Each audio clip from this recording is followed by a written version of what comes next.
Hello everyone, मेरे channel में आप सबका स्वागत है। मेरा नाम है मृणालिनी। चलिए देखते हैं आज की इस रीडिंग के माध्यम से यूनिवर्स से आपको क्या मैसेज मिल रहा है। ये रीडिंग जनरल रीडिंग है, तो आपको जितना रेजोनेट करता है उतना ही लीजिए। जो भी पार्ट आपको रेजोनेट नहीं करता है उसे जाने दीजिए, हो सकता है वो किसी और के लिए हो। और जेंडर स्पेसिफिक नहीं है और टाइमलेस रीडिंग्स है, तो आपको जब भी रेजोनेट करता है आप एनर्जी को क्लेम कर सकते हैं और अकॉर्डिंगली जेंडर स्विच भी कर सकते हैं रीडिंग का।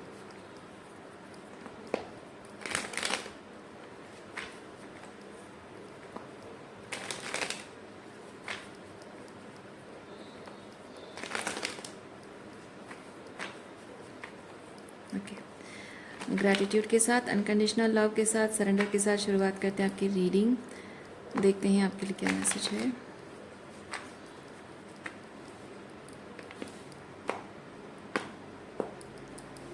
वाह, ओवरऑल एनर्जी ब्रेक थ्रू, क्या बात है। अच्छा, देखते हैं किस तरह का ब्रेक थ्रू आया है आपकी ज़िंदगी में, या आ रहा है या आने वाला है। वाह, ये एस ऑफ वॉन्ड्स है। ब्रेक थ्रू आ चुका है, ब्रेक थ्रू आ चुका है। आपके पास्ट एनर्जी, अगर आप सोच रहे हैं कि मेरे लाइफ में कब ब्रेक थ्रू आएगा, वो पास्ट एनर्जी एग्जॉस्ट हो चुका है, पास्ट एनर्जी ख़त्म हो चुका है। सो वही रियलिटी है, वही आप हैं, वही ओवर थिंकिंग है, सब कुछ चल रहा है, बट एनर्जी स्विच हो गई है जो कि आप देख नहीं पा रहे हैं। कुछ अलग महसूस ज़रूर कर रहे हैं, लेकिन वो ट्रूली क्या है आप वो अभी तक समझ नहीं पाए हैं। क्यों? क्योंकि जो भी आप महसूस कर रहे हैं वो क्या है, वो समझने के लिए आपको अपनी एनर्जी को शांत करना होगा। ये ठीक है, और अपने इनर नोइंग पर विश्वास करना होगा, और जो एनर्जी आप फील कर रहे हो, जो इमोशंस अपने अंदर फील कर रहे हो, है ना, whatever you are sensing, उस पर विश्वास करना है, यकीन रखना है। क्योंकि आप जो सेंस कर पा रहे हो वो सामने वाला कोई भी पर्सन से आप अगर वैलिडेशन चाहोगे तो शायद आपको ना मिले। शायद जैसे मैंने कहा कि वही सेम रियलिटी है, सेम लोग हैं, सेम बिहेवियरल पैटर्न है, आप वही सेम हो, सेम ओवर थिंकिंग कर रहे हो। तो जाहिर सी बात है कि आपकी ज़िंदगी बदल रही है, और बहुत ही स्पिरिचुअल लेवल पे बदल रही है, 3D लेवल पे भी बदल रही है, क्योंकि यहाँ पे एक्शन है। ठीक है, एक्शन को रिप्रेजेंट करता है और साथ ही साथ पैशन को भी रिप्रेजेंट करता है, कर्मा को रिप्रेजेंट करता है। तो मैं यहाँ पे एक चीज़ देख रही हूँ कि आप ना कि सिर्फ सोच रहे हो, ना ही सिर्फ फील कर रहे हो, बल्कि आप कुछ ऐसा अपने डेली रूटीन में, अपनी रोज़मर्रा की ज़िंदगी में कुछ ऐसा कर रहे हो जिसकी वजह से ये ब्रेक थ्रू आया है। ठीक है, सो अगर उसे आप ये सोच रहे हैं कि ये क्या है, ये रोज़मर्रा के काम है, ऑर्डिनरी ज़िंदगी है, वो तो चल ही रहा है, वो तो चलता रहता है हमेशा, क्या नया हो रहा है। नहीं, कुछ तो नया है, कुछ तो बदला है। और जो भी बदला है शायद शायद ऐसा कुछ बदला जो कि वही सेम चीज़ आप दूसरे तरीके से कर रहे हो सकता है सेम चीज़ दूसरे तरीके से कर रहे हो। क्योंकि ये पर्सपेक्टिव चेंज है, ये इमोशनल चेंज है। एनर्जी कुछ बहुत ज़बरदस्त स्विच हुई है।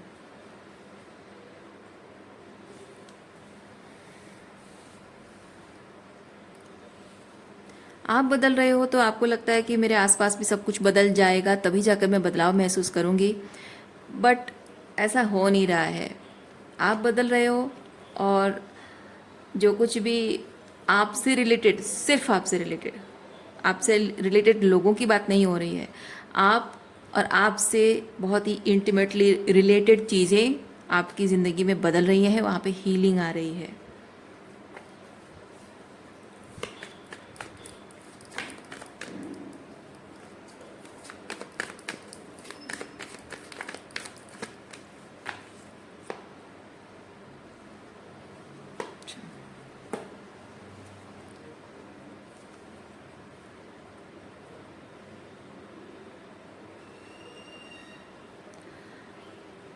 Heavy karma, heavy Karma.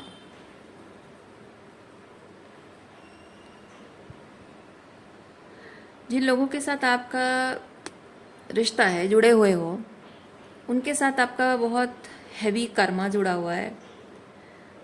और आप अगर देखिए, लोग जनरली क्या ये जताते हैं कि तुम्हारी मेरी प्रति ये जिम्मेदारी है ना, तो तुम्हारी मेरे प्रति ये जिम्मेदारी है।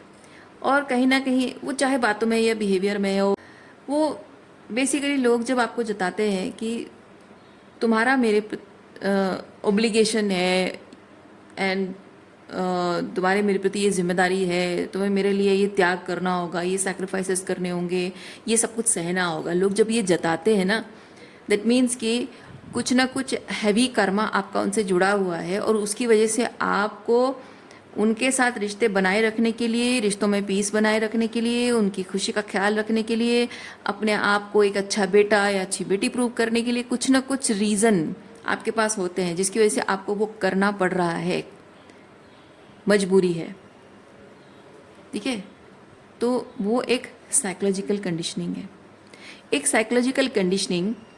और वो रिलेशनल भी हो सकता है, जैसे कि अगर मैं कहूँ माता पिता के साथ, चलिए ले लेते हैं स्पेसिफिक पिता के साथ। आपका जब आपके पिता के साथ खून का रिश्ता है, साइकोलॉजिकल भी है क्योंकि वो पिता है, और रिलेशनल भी है ना, रिलेशनशिप वाइज भी है। तो जब वो पिता है तो पिता के प्रति आपकी क्या जिम्मेदारी होनी चाहिए, इसमें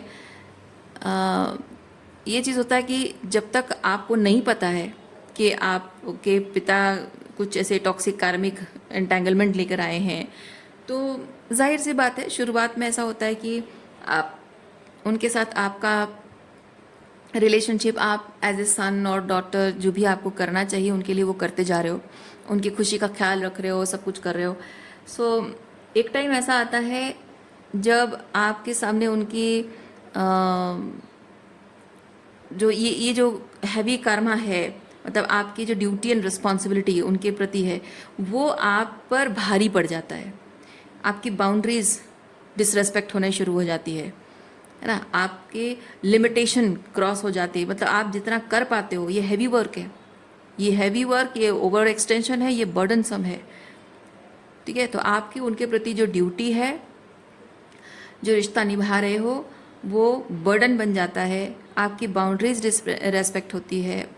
तो उसकी वजह से क्या होता है कि अब जब वो आप पर बर्डन बन गया, आपके कंधों पर बोझ बन गया है वो रिश्ता, तो अब ये चीज़ होता है कि जब हमारी ग्रूमिंग ही वैसी हुई है, हमको सिखाया गया है कि नहीं, हमारे ये एट्सेट्रा रिश्तों के प्रति हमारी ऐसी जिम्मेदारी होती है, हमें ये करना होता है, ऐसे निभाना होता है, ऐसे नहीं करना होता है। तो वो चीज़ ना अब इंसान को परेशान करने लगती है, भारी होने लगता है। वो सारी बातें, वो सारे उसूल, वो सारे नियम है ना, वो पेनफुल हो जाते हैं क्योंकि आपकी सोल फ्रीडम चाहती है। ये जो बैगेज बन गया, आपके लिए बोझ बन गया है, आपकी बाउंड्रीज डिसरेस्पेक्ट हो रही है, आपकी सेल्फ रेस्पेक्ट के खिलाफ हो गया, कुछ ना कुछ जो हो रहा है ना। तो ये इस चीज़ से आप निजात पाना चाहते हो, इस पेन से आप निजात पाना चाहते हो, लेकिन वही कुछ बिलीव सिस्टम जो होते हैं वो पेन बन जाता है। अब ये हैवी कर्मा रिलीज कैसे किया जाता है? हैवी कर्मा रिलीज करने का तरीका ये है कि आपको ये जितने भी आपके बिलीव सिस्टम आपके दिमाग में है, ये आप पर थोपे गए हैं। ठीक है, आपको थोड़ा सा ना सोर्स के साथ कनेक्ट करना पड़ता है। सोर्स के साथ कनेक्ट करने का मतलब है कि आप अपने आप को एक 3D बीइंग की तरह नहीं, एक स्पिरिट की तरह देखो, सोल की तरह देखो। ठीक है, उस परमात्मा, वो जो सोर्स यानी वो जो परमात्मा है, जो ईश्वर है, उसका अंश हो आप, और अपने आप को उसी 5D लेवल पे खुद को देखना होता है। तो जब उस ईश्वर ने आपको इस धरती पर भेजा है, तो आप ये जो कुछ भी कंडीशनिंग है, आपको क्या करना चाहिए, क्या नहीं करना चाहिए, कैसे जीना चाहिए, कैसे नहीं जीना चाहिए, ये सारे नियम एक रूल बुक देकर भेजा था आपको? नहीं ना। ईश्वर ने जब आपको भेजा था, आप एक फ्री स्पिरिट थे, आप को पूरा अधिकार है, जैसा सोचना चाहते हो, जो बोलना चाहते हो, जैसा फील करना चाहते हो, जैसी ज़िंदगी जीना चाहते हो, जो भी आप गोल परस्यू करना चाहते हो, उस सब कुछ अपनी मर्जी की ज़िंदगी जीने का आपको पूरा अधिकार उस ईश्वर ने, उस परमात्मा ने आपको दिया है। और इस संसार में आने के बाद जैसे ही हम इस धरती पर आते हैं, ये सारे रूल बुक्स यही ह्यूमन बीइंग बनाते हैं और ये सारे रूल बुक हम पर थोप देते हैं।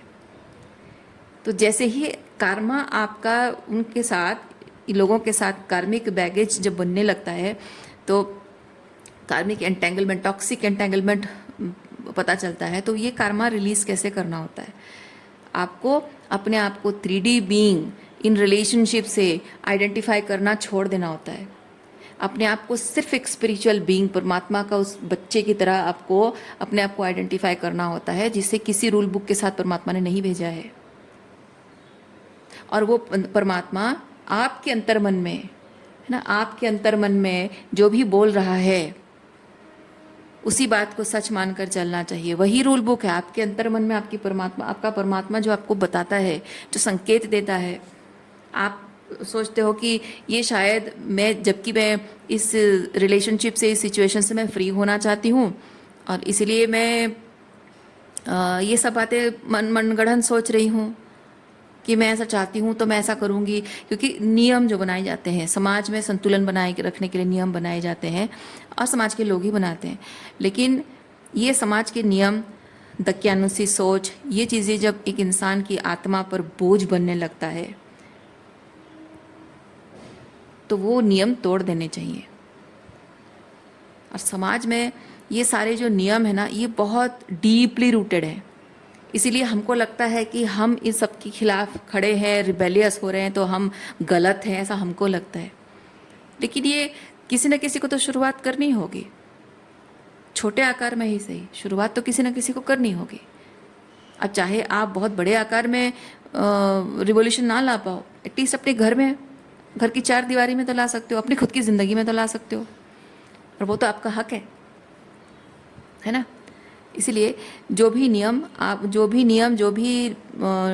आपको बांधे रख रहा है, आपकी सोल को ग्रोथ सोल को फ्री नहीं फील हो रहा है, ग्रोथ नहीं अलाउ कर रहा है, वो सारे नियम को तोड़ देना है। क्योंकि समाज में जो नियम बनाए जाते हैं ना, समय के साथ साथ सब कुछ बदलता है।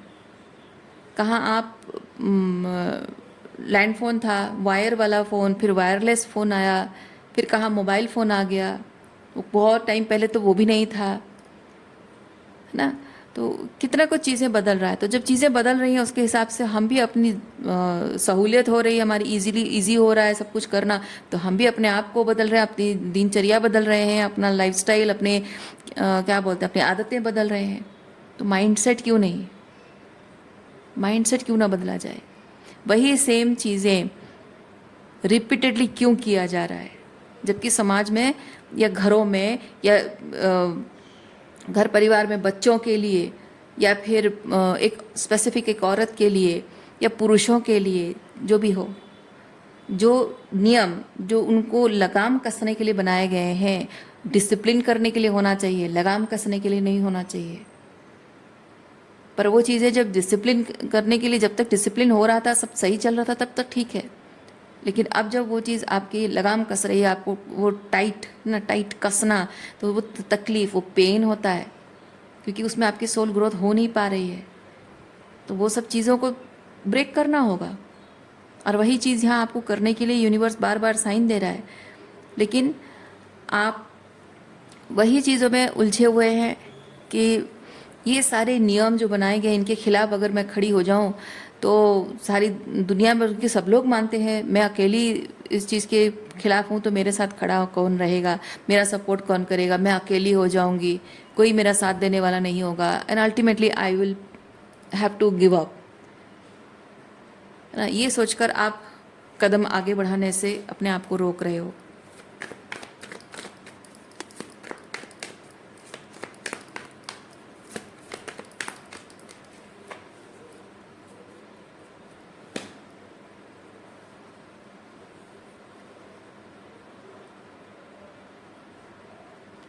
लेकिन यूनिवर्स आपको ये चीज़ कह रहा है कि जो जब तक आपने सच नहीं देखा था तब तक आप इसके साथ कंफर्टेबल थे, और आज जब आप सारा सच जानते हो, सच और इल्यूजन में फ़र्क जानते हो, तो क्या इस इल्यूजन में आप जी सकते हो?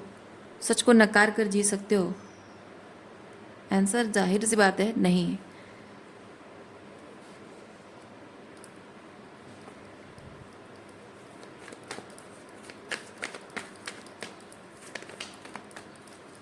जब तक आपको लग रहा है कि दूध बहुत प्योर है, बहुत खुशी खुशी पी रहे हो, और जैसे ही आपको लगा, पता चल गया कि दूध में पानी मिलाया जा रहा है, अब वो आपको वो खुशी नहीं देगा, वो संतुष्टि नहीं देगा। जाहिर सी बात है।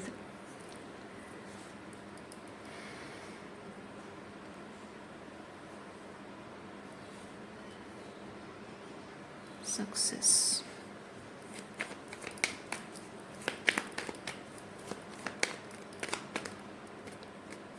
मैं आपको एक चीज़ बताऊं, आप ये जो मैंने कहा रीडिंग के स्टार्टिंग में, ब्रेक थ्रू आ चुका है ऑलरेडी आपकी लाइफ में।